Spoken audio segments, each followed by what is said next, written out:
Welcome to our channel. Today we how to withdraw from Metabase data export jobs to S3, complete guide step by step clearly. Begin by logging into your Metabase account. Navigate to the dashboard where your data export jobs are located. Locate the specific data export job you wish to withdraw. Click on the job to open its details. Review the job specifications to ensure this is the one you want to cancel. Look for the option labeled Withdraw or Cancel within the job details. Click on the Withdraw or Cancel button. Confirm your choice when prompted to ensure the job will no longer run.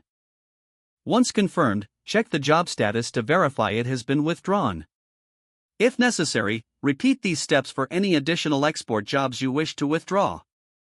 Afterward, navigate to your S3 bucket to ensure no new data has been exported. Keep an eye on your Metabase notifications for any updates regarding job status. This comprehensive approach guarantees that you have successfully withdrawn the intended export jobs from S3. If the page does not load, refresh the browser or try again in a private or incognito window. Make sure you are using the correct email address, then retype it carefully to avoid small typos. If your password is not accepted, use the reset option and create a new strong password you can remember.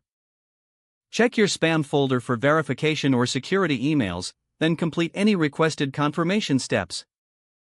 Enable two-factor authentication if available to improve account security and reduce unauthorized access risk. After signing in, review your profile details so your contact information and settings are accurate and current.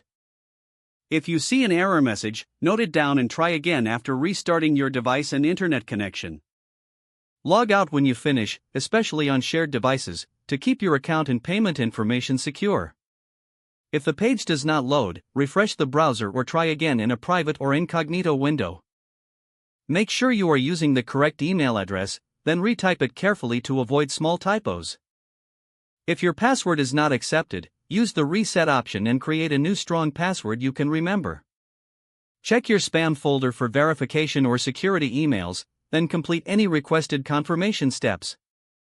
Enable two-factor authentication if available to improve account security and reduce unauthorized access risk.